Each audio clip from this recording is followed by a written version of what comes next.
बेकार नहीं। एक बार एक मछली नदी के किनारे तैर रही थी। अचानक उसे एक आवाज सुनाई दी कि पानी कैसा है।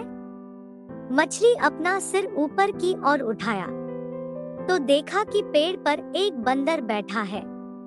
मछली ने मुस्कुराते हुए जवाब दिया, पानी अच्छा और ठंडी है। बंदर को थोड़ा जलन महसूस हुई। वह मछली को छोटा करना चाहता था।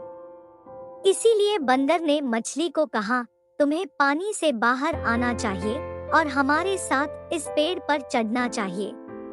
यहाँ से नजारा वाकई अद्भुत है। मछली उदास होकर बंदर को कहा, मुझे पेड़ में चढ़ना नहीं आता और मैं पानी के बिना जीवित नहीं रह सकता। मछली को उदास देखकर बंदर ने मछली का मजाक उड़ाते हुए कहा, अगर तुम एक पेड़ पर भी नहीं चढ़ सकते तो तुम बिल्कुल बेकार हो। बंदर की बात सुनकर मछली ने दिन रात इसके बारे में सोचने लगी और बेहद उदास हो गई। वह अपने मन ही मन सोचने लगा, हो सकता है बंदर सही कह रहा था। अगर मैं एक पेड़ पर भी नहीं पढ़ सकता तो मैं बहुत ही बेकार हूँ। वह बंदर ठीक ही कह रहा था।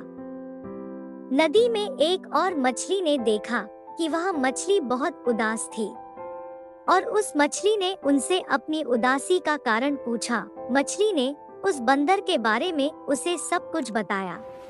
यह सुनकर उस मछली को बहुत हंसी आई और उसने बताया, अगर बंदर को लगता है तुम बेकार हो क्योंकि तुम पेड़ पर चढ़ना नहीं जानते हो तो बंदर भी बेकार है क्योंकि वह पानी के नीचे हमारे साथ नहीं रह सकता है।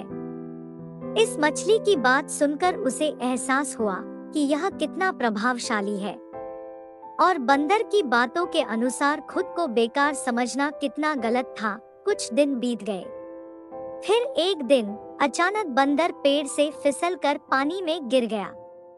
वह तैरना नहीं जानता था, इसलिए नदी में डूबकर मर गया। बंदर की मौत के बारे में जानने के बाद मछली ने प्रकृति के प्रति कृतज्ञ महसूस किया और इतनी अद्भुत क्षमता पाकर वह बहुत खुश था। नैतिक शिक्षा, लोगों की बात सुनकर अपने आप को कभी छोटा नहीं समझना चाहिए। हमें अपनी तरफ से पूरी कोशिश करना चाहिए और हमें वह करना चाहिए जो हम करने में सक्षम है।